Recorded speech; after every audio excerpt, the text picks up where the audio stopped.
Two small shoes on a wet floor. Rose petals clinging to copper.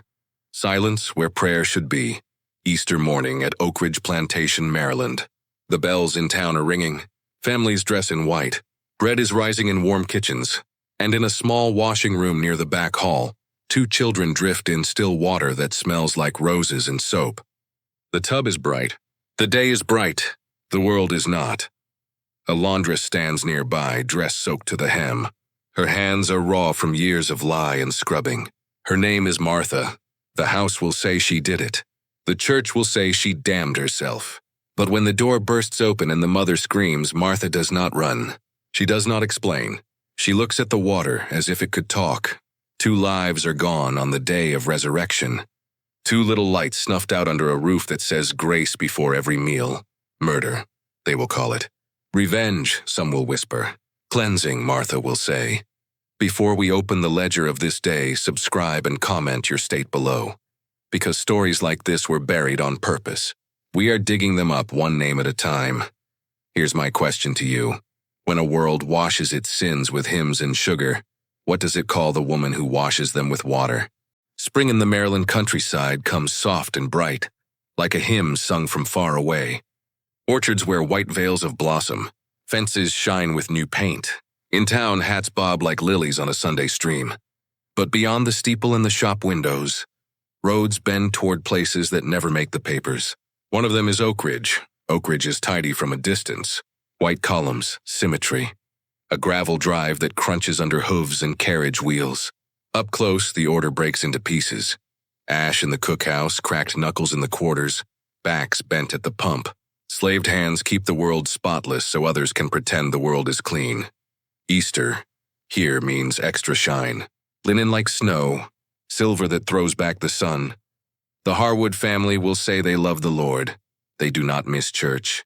They do not miss accounts either. In the ledger, people are listed beneath fence repairs and seed.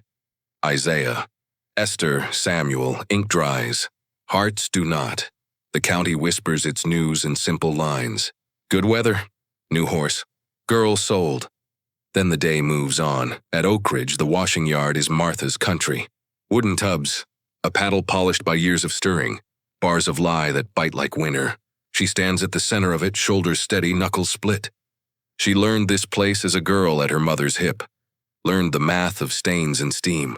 Learned the silence of women who outlived their tears.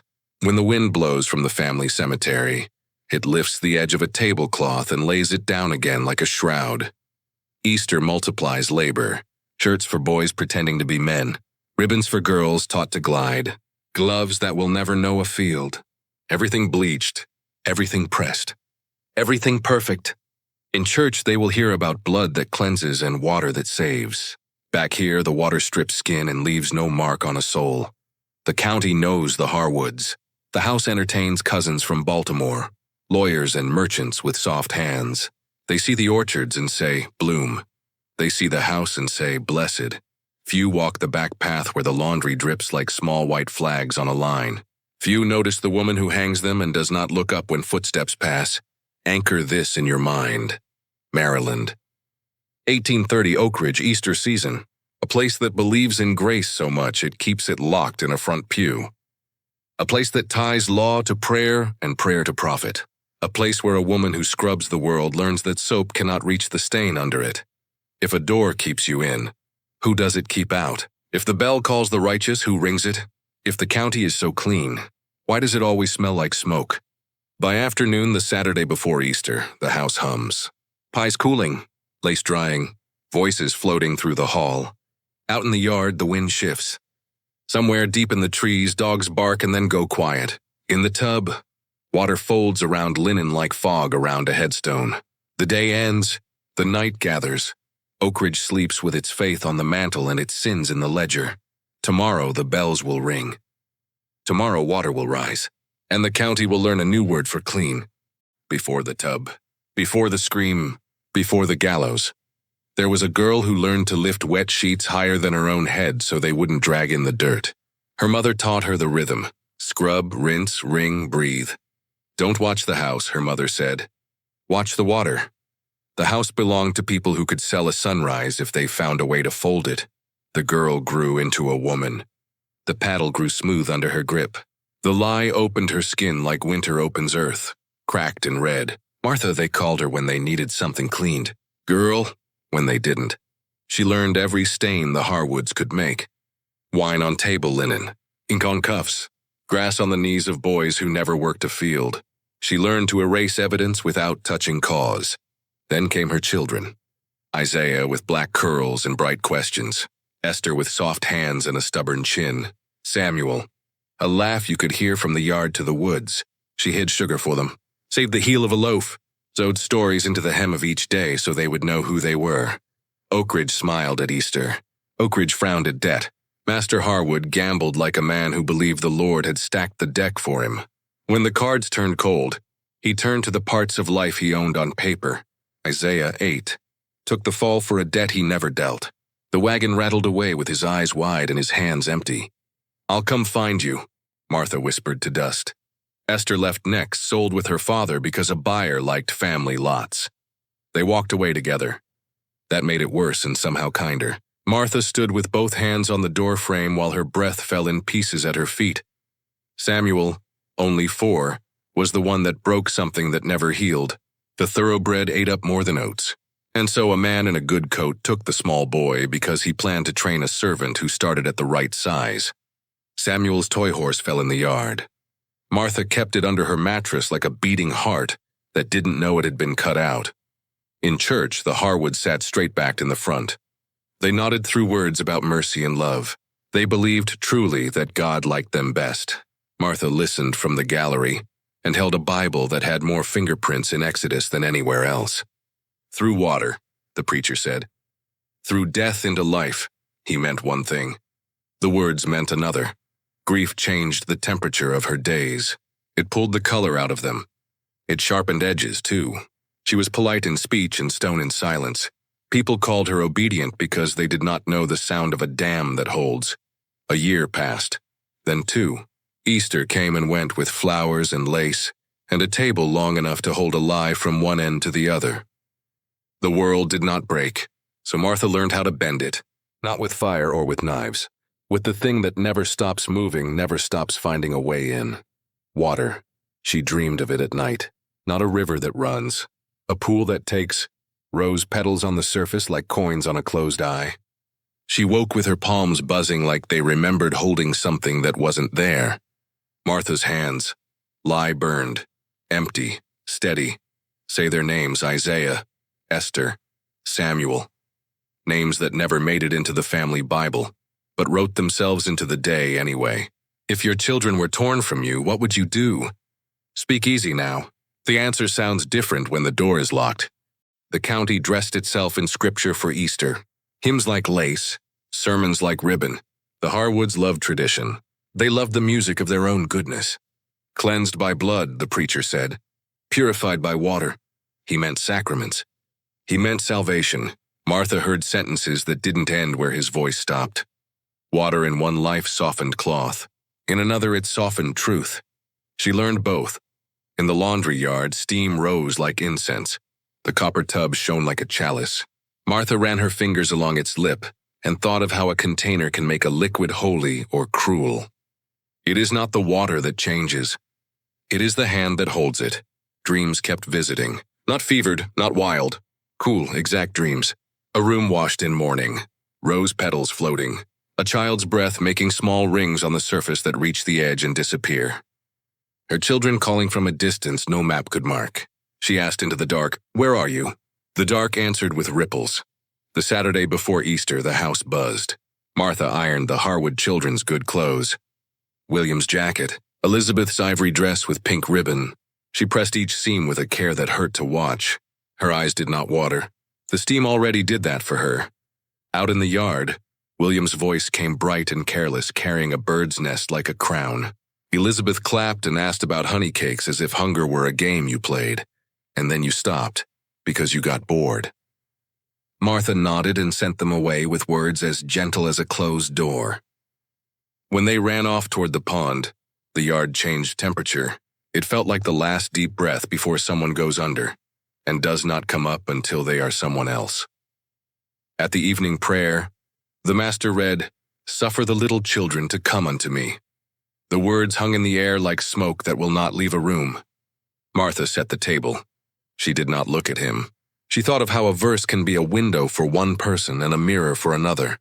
That night, she sat in the dark of her cabin and touched 3 small things under a folded cloth. A curl of Isaiah's hair, a scrap from Esther's dress, the wooden horse that Samuel loved. She placed them in her pocket one at a time. She did not speak. She did not cry. She waited until the shape of her resolve was the only shape left in the room. You may want thunder here, or a sign in the sky. There wasn't one. There was the sound of the fire settling in the cookhouse, an owl out by the line of trees, the small, steady drum of her own heart. Morning would bring a ritual the Harwoods understood. Bath, clothes, breakfast, church. Martha would add another ritual inside of it, a second layer under the lace. She would call it a blessing. She would call it clean. She would not whisper. She would not pray. She would act. Oakridge, Easter. A woman with 3 relics in her pocket. A tub that will hold more than water. Do you believe vengeance ever brings justice? Or does it only bring silence? And here's the most dangerous thing about words like cleansing and baptism. They can fit inside any mouth. They can bless anything you set in front of them, even a plan. William Harwood, 8, carried confidence like a lantern in daylight. He wanted to show everything he found. He had a quick step and a proud chin. He believed in rules because rules liked him. Elizabeth, 6, believed in delight. Ribbons, stories, honey cakes. She tugged lace with sticky fingers and nobody scolded for long. The world folded itself around her like a napkin around a sugared spoon. Martha dressed them for Easter, like she had dressed 100 children for 100 Sundays. William's suit made him look like a boy rehearsing manhood. Elizabeth's dress turned the hallway light into a soft echo around her. Martha ran a hand down the fabric and remembered Esther's cheek against her shoulder. She pressed a wrinkle flat. She pressed memory flat. Neither stayed. Don't we look fine? Elizabeth asked. You look proper, Martha said. The word dropped like a stone into a deep well. Father says I'm to be on my best behavior, William added, throwing his shoulders back. A fine young man, Martha answered, and the air thinned. The house turned like a wheel, breakfast, scripture, instructions.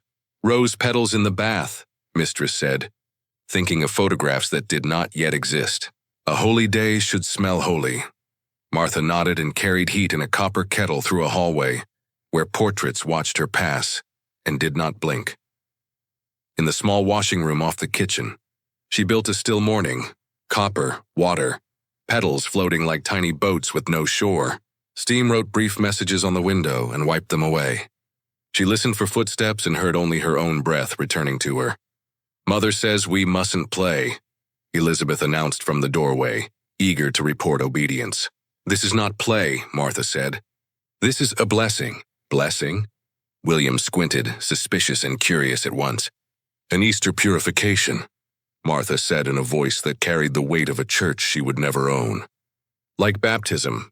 Before the Lord's house. Will Father know?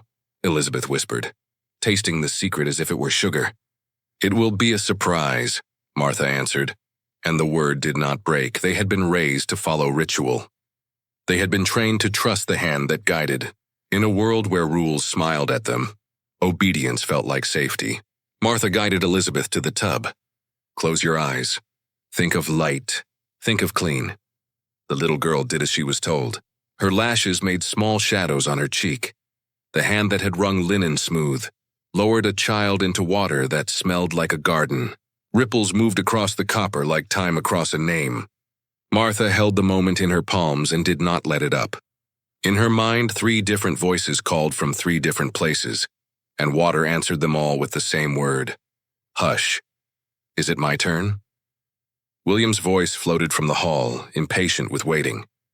Almost, Martha said, stepping to the door, her body blocking a view, her breath already steadying for what came next. Be brave for your sister. Brave, that word boys wear like a medal. Brave for what? For whom? In a house where danger is a thing that happens to other people. William came in and saw the world as it was, not as it had been described. His face learned a new shape, fear, confusion. He stepped back. Martha stepped forward. He was quick and she was practiced. The struggle was short, then smaller, then gone. In the hallway, a floorboard complained. In the kitchen, a spoon settled in a bowl and stopped ringing. In the room, petals turned in slow circles that would keep turning in memory long after the tub was empty. Easter morning. 2 children, a copper tub, a laundress standing very still. What would you have done in her place? Not what you'd say. What you'd do with the door closed and the bells ringing? The mother's scream would tear the day open soon. The father's rage would come like a weather front. But in the small space between act and echo, Martha looked at the surface and saw her face floating there. Calm, wet, and strange. A woman who had chosen the only tool the world had not already used on her. Water. The sound that changed Oakridge was not the bell. It was a mother's voice tearing the hallway. Catherine Harwood entered the small washing room with a question on her lips and dropped to the floor before the question finished. 2 small bodies, rose petals turning slowly, like coins on a dead man's eyes. The copper looked brighter than any church chalice. The room shrank around the sight until nothing fit inside it but grief. William. Elizabeth. Names thrown like ropes to a shore that would not answer. Footsteps crashed behind her. Servants. Then the master. Then the stable boy. Then anyone who could not stand the sound in the hallway and came to make it stop. James Harwood pushed past arms, sleeves, gasps. He reached into the water, lifting, shaking, pleading into faces that did not return the world to him. The doctor was shouted for, though everyone knew by the room's stillness that doctors work in time, not in after. Martha stood 1 step back from the tub, hem dark, hands at her sides. She did not move to flee. She did not raise a defense. The house gathered its pieces and threw them at her. Curses, demands, questions that were not really questions. She did not answer what they did not want to hear. Hold her, someone said. 2 strong men obeyed. Rope appeared the way rope always appears in places like this.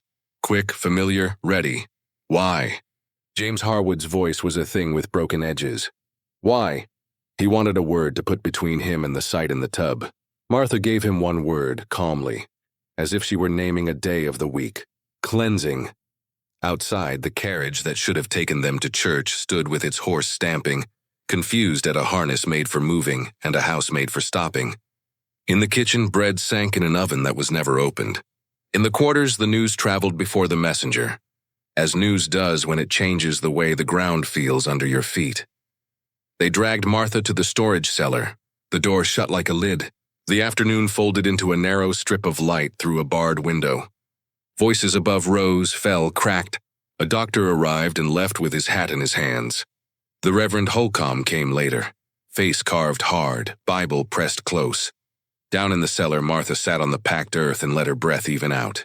The damp carried the smell of apples and potatoes. The house above carried the weight of 2 small coffins being measured by a carpenter's shaking hands. At dusk, a young girl from the kitchen dared the door with a jug of water and eyes full of questions. You shouldn't have, she whispered. Martha answered with the names of her own children. The girl left with her own name heavy in her mouth. Anchor this in the ledger of your mind. Easter morning, 1830, copper tub. 2 children. 1 woman who does not run. A house that thought it knew every room in itself finds a new one. A chamber called consequence. If a door keeps you safe, whose lock is turning it? If a prayer is said over every meal, what do the hungry eat? By evening, the kitchen fires were low. The family parlor was cold. The cemetery on the hill made space it had not expected to need. In the cellar, Martha traced 3 small things in her pocket and felt how heavy the light could be when it had to fall on the truth. Maryland, Oakridge, Easter, scream, cellar. Morning slid down the wall in a thin ribbon. The bar lifted. Boots thumped on the steps. Reverend Holcomb entered with a lantern, and the kind of authority that walks like a straight line. 2 overseers hovered behind, pistols easy in their hands, eyes harder than the iron. Martha, the Reverend said, I have come to pray and to understand. Pray, Martha said. If it helps you stand where you are standing. He set the lantern on a barrel, its light climbing over jars and sacks and the dull shine of tools that put food in a house that day, refused to eat. He opened his Bible to where the leather fell by habit. His voice took the room like a service takes a Sunday. Thou shalt not kill. Martha watched the flame, not the man. And yet, she said softly, Your God killed the firstborn of Egypt. To free the enslaved, the Reverend's jaw set. Do not blaspheme. You are not the Almighty. No, Martha said, and neither is James Harwood. And yet he writes his law in flesh. He paced the hem of his coat, drawing a line in dust. You have done a wicked thing. On a holy day? 2 innocent children? Innocent. The word felt like a stone that had learned to speak. Are there innocents in a house that buys and sells children? Mine were innocent. Isaiah, Esther, Samuel, they drowned, Reverend. Not in water. Paper, in ink, the ledger that counted them like nails or seed. Silence then. Repent, he urged, voice rising. Before the sheriff comes. Before the law takes you. I have already repented of being silent, she said. I have already confessed with my hands what the county would not hear from my mouth. He swallowed hard, changed ground. Your soul belongs to God, Martha said, and he was in the room. The Reverend's lantern flickered. He looked older, or maybe the light was finally honest. What you call justice is only vengeance dressed in church clothes. And what you call peace, Martha said, is only quiet on the porches of the people holding the whip. He closed the Bible. The snap of it was small and final. I will pray for you, he said, and he meant it, and it would not change the next hour. He climbed the stairs. The door shut. The ribbon of light on the wall kept time. Dina, the kitchen girl, returned with water and a tattered Bible from the quarters. Her whisper shook. They're saying we'll all pay. The overseer wants to sell us south. The cousins coming for the funeral talk about new laws. The words stacked thin and terrible. Martha listened as if the news were weather. If the storm was already growing, she said. Do you blame the wind for arriving? Dina pressed the jug into Martha's hands. I don't know, she cried. I just know I'm afraid. Fear is a clean thing, Martha said. It tells the truth about what is coming. Afternoon brought the sheriff, Davis, with deputies, and a look of duty that did not reach his eyes. On your feet, he said, and his tone made it easier than kindness might have. The manacles were cold and familiar in a way that surprised no one.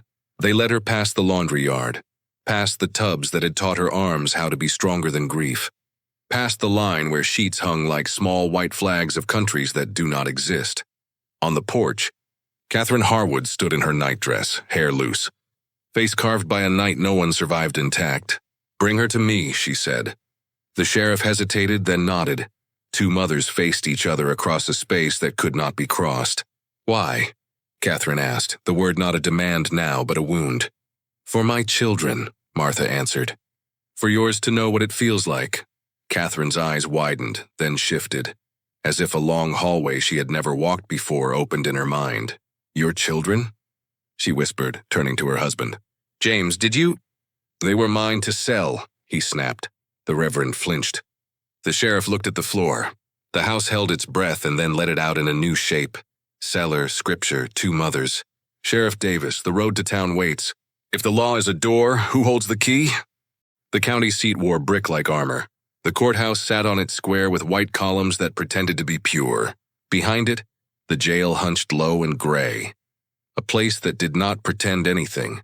Sheriff Davis did his job in sentences that ended where they should. The deputies did theirs with hands that understood the weight of wrists. The jailer fussed with his ledger, writing, Martha, slave of James Harwood, between lines about repairs and supplies. Paper swallows people and does not burp. The days before the trial passed with a monotony that made time feel like rope. Morning porridge, midday bread, evening soup. Reverend Holcomb visited with prayers that rubbed sore places raw. A young lawyer, Thomas Whitfield, introduced himself through the bars, eyes earnest, voice careful. I'll ensure the process is proper, he said, like a man setting a straight picture on a crooked wall. Monday, the courtroom filled until air had to squeeze in sideways. Men with property faces, women with grief pinned like a brooch, curious boys who would learn from the benches what the county really means when it says justice. Judge Curthers presided with jowls and impatience. The prosecutor, Bradford, wore his certainty like a second collar. The facts arranged themselves without struggle. Easter morning. Copper tub. 2 children. Martha standing in water. Witnesses spoke in voices that tried to stand away from what their words were doing. The doctor said what doctors say. The sheriff said what sheriffs say. The house servant said what happens when truth and danger share a sentence. Whitfield rose, pale but steady. He did not deny. He asked the court to hear the shape of a life before it judged the moment that ended it. He spoke the names. Isaiah sold for debt. Esther sold with her father. Samuel sold for a horse. He did not justify. He did not excuse. He asked the room to hold the weight of all those ledgers at once. The prosecutor objected to history. The judge sustained history's removal. When they let Martha speak, the room leaned forward as if she might whisper a spell. She stood, chain clinking, back straight, voice simple. "I did it," she said. "I held William and Elizabeth beneath the water until they ceased to breathe." A rustle moved through the benches like wind through dry leaves. She went on, "I did it because I wanted James and Catherine Harwood to know the pain I felt when my children were taken from me and sold. I wanted them to know it was a human hand that did it, not God, not fever, not fate." She lifted her chin slightly. "When you tell this story, remember it did not start in a tub. It started in a ledger." Silence held. Judge Curther's face was unreadable. He told the jury to retire. They returned before anyone finished a thought. Guilty, of course. First degree, of course. Sentenced to be hanged by the neck until dead. Whitfield shut his eyes for a breath. The Reverend bowed his head. Catherine Harwood wept without sound. James Harwood looked at the rope in the judge's mouth and nodded once, as if confirming an order for lumber. If you're still watching, you care about buried history. Subscribe, share, and comment the one name your school never taught you. Because voices like Martha's vanish unless we say them out loud. County seat, Monday, 1830, verdict guilty. Sentence death. Do you think history remembers the truth or only the winners? They led Martha back across the yard under a sky that had not changed its color. The jail door closed with its same old sound. Sometimes the world is cruelest not when it shouts, but when it repeats. The evening before the execution, the door opened to a softer sound. Catherine Harwood stood in black that did not shine, hair bound, face set. Sheriff Davis hovered and then withdrew. Because grief gave orders no badge could argue with. Catherine carried a bundle tied in a clean cloth and a small book. She did not waste the room with politeness. "I attended your trial," she said. Her voice had a new register, lower, as if a floor had dropped out and she was learning to speak from the cellar. "I heard what you said about your children. Did it change anything?" Martha asked. "It changed everything," Catherine said. "And nothing." She placed the bundle on the small table. "Clean clothes for tomorrow, some food. And this." She held out the book. Not a Bible, a journal. "I wrote their names," Catherine said, "and what I could learn of where they were sold." She looked down, shame flickering like a moth. James would rage if he knew. But rage has nothing to say to me now that I wish to hear.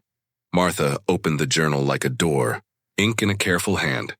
Isaiah sold to a tobacco place in Virginia. Esther, with her father to a farm in North Carolina. Samuel, to a merchant in Baltimore for training as a house servant. Names, places, thin trails on a map that had never before included them. "Thank you," Martha said, and the words were not small. "I do not forgive you," Catherine replied, eyes bright and steady. "I cannot, but I understand something I did not permit myself to understand. A woman's children are not inventory. They are the measure," Martha said.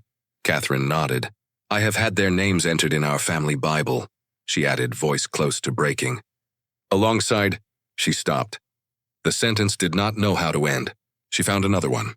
"It is a poor memorial, but it is what I can carry." They stood a moment inside a silence that was not empty. Two mothers, both stripped by the same house in different rooms. "Will you be there tomorrow?" Martha asked. "No." Catherine's answer was quick, honest. "I cannot. But I wish to look at you one more time and know that when I breathe, I am breathing in a world you changed." "Not enough," Martha said. "No change is enough," Catherine answered. "But some is more than none." She turned to go, then paused at the door. "If there is anything on this earth you wish for this night, ask." "Take that journal home," Martha said, surprising even herself. "Keep it safe. Read those names until they are not strangers at your table." Catherine pressed the book to her chest. "I will." When she had gone, the cell seemed larger. Martha sat with the journal open, tracing the letters with a finger that had learned to scrub away other people's mistakes. She pictured Isaiah taller, Esther with a woman's hands, Samuel laughing in a city street. She did not need to know more to know enough. They existed somewhere the rope could not reach. Jail, night before, journal, 2 mothers. If a ledger can erase a child, can a name written in the right book write them back into the world? Outside, the town square was busy with hammers. Inside, a woman folded a piece of clean cloth around a small gift that had no weight and every weight at once. Knowledge. Morning came like a bailiff, on time and indifferent. The jailer slid a tray through the slot, bread that smelled like a decision, and a slice of fruit that tasted like a memory that had not happened yet. Martha ate enough to tell her body it was still invited. Sheriff Davis stood at the door with 2 deputies, hat in hand. "It's time," he said, voice neither kind nor cruel, which is sometimes the only mercy left. They bound her wrists, not roughly. A minister waited in the hall. Reverend Holcomb looked at Martha and found fewer words than usual. He offered prayer. She offered him a nod that meant she would walk without one. Outside, the square held more people than a market day. Public things grow crowds the way trees grow leaves, quietly and thoroughly. Faces blurred. Murmurs traveled in currents. Some eyes were wet for the Harwood children. Some were hot for the rope. Some looked at Martha the way one looks at a storm that has broken and will be told about for years. The gallows stood simple and ready. Judge Curthers was present because paper requires witnesses. Prosecutor Bradford, because victory likes to look a second time. Lawyer Whitfield, because duty does not always mean belief. Catherine was not there. James was, jaw-locked, grief like iron. They led Martha up the steps. The platform felt smaller than it looked from below. The noose hung like a question no one ever answers with words. The executioner moved with a craftsman's quiet. He did not meet her eyes. He did not need to. "Prisoner," the judge intoned, reading the sentence again, as if repetition could turn a page into a shield. "Have you any final words?" Martha looked out at the faces and saw, in the place where faces blur, the 3 she loved best. She spoke so the back row could hear. "Remember this. Love and justice wear many faces. Even the most humble hand can shake a house built on the wrong foundation." A murmur. Cough. The slow intake of 100 breaths at once. The hood came down. The knot was set. A bird called from the courthouse eve because birds do not check the calendar for human appointments. The trap fell. The rope did its math. The square exhaled the way a room does when a story ends, and it is not sure how to begin again. They cut her down after the hour the law asked for. There would be no place for her in the cemetery with tidy stones. Sheriff Davis ensured her body returned to Oakridge, to the edge of the woods where enslaved dead keep each other company without names. That night, when the White House slept, people from the quarters came with quiet feet and truer prayers. Dina placed 3 small stones at the head of the new mound. Old Joseph whispered words that came from 2 continents at once. Town square, morning, rope, last words. 3 stones. If a house is shaken, who will check the foundation? And who will run to hold up the walls? Back in town, benches emptied, talk resumed, and the sun did what it does on days that end in ink. It went down. The county tried to fold the day and put it in a drawer. Drawers don't hold water. Stories leak. Among the enslaved, Martha became a name spoken low and strong. Not saint. Not demon. Something harder to file. A mother who chose the only weapon she was allowed to hold without raising suspicion. Water. Some called it vengeance with a pulse. Some called it a warning sent straight through a locked door. Among the whites, laws tightened like belts after a feast. They would not admit they had eaten. Night patrols lengthened. Meetings in the quarters were watched harder. A whisper could now fetch a whip. Men who liked to talk about order talked louder. Men who liked to talk about mercy quieted. Oakridge itself changed shape. The Harwoods buried their children, then sold their house to a cousin who did not last 2 winters. By the time the war came and left, Oakridge was a memory and a chimney. The cabins rotted down to the stories told beside them. The path to the washing yard folded into the grass like a river that found another way. But folklore does not rot. Each Easter, people said, the copper tub in the ruined outbuilding filled by itself before noon. No one touched the pump. No one carried a kettle. Water stood there, still as judgment, with a dozen rose petals on it, though no roses grew in reach. Children born on Easter, people said, sometimes had a small pale mark on the shoulder like a thumbprint made of light. Their mothers kissed it the way you kiss a scar that does not hurt. In Baltimore, a merchant told his wife that the small boy he had bought to be a house servant had a way of laughing that made the kitchen warmer. He grew into a man who saved his coins like they were seeds and planted himself in a life that would have made his first mother's heart break and mend at the same time. In Virginia, a foreman on a tobacco place marked in his ledger that a field hand named Isaiah learned fast and looked past fences when he worked. In North Carolina, a woman named Esther taught her daughter to press a dress without burning the fabric and to keep the sugar tucked where it reached the right hands. Years layered like linen stacked for a big Sunday. People moved, names changed. War marched through and said it was freedom. Reconstruction walked in with open hands and walked out with pockets turned wrong. The new laws learned old tricks. The old stories learned new words. Somewhere in those years, an old woman who had once carried a jug to a cellar became a grandmother and told her grandchildren not to forget the 3 small stones at the edge of the woods. She told them to say the names over them and to listen when the wind moved the leaves like water moving petals. From Oakridge to Baltimore to the fields of Virginia and the hills of North Carolina, whisper range long. When a county tries to bury a story, what grows from that ground? White papers recorded what they liked to record. The trial, the rope, the crime. Black mouths recorded what white paper could not hold without tearing. The reason, the echo, the cost. Between them, a country tried to make sense of itself and kept failing forward. We end where the water started, not with the tub, but with the words people use to make sense of things too large for a single room. Was Martha right? The question is a trap. There is no right where the first wrong is a chain around a child's life. There is only what people do when the world narrows until a choice is all blade and no handle.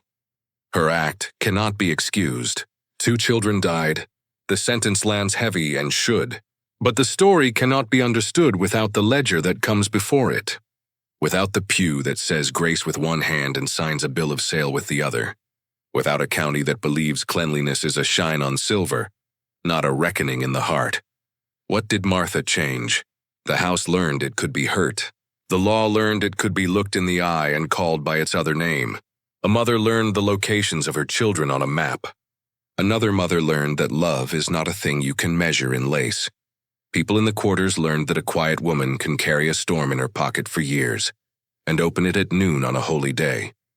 If you want an answer that sits comfortably on the mantel, you will not find it here. You will find instead a mirror. Look into it and say what your hands would do if your children's names were written in a column labeled property, names, ledgers, water, rope, stones. Would you have joined them? If a door keeps you in, who does it keep out? Do you believe vengeance ever brings justice? Here is our closing truth, the one that stands when the room empties. Systems that deny the humanity of some will rot the humanity of all.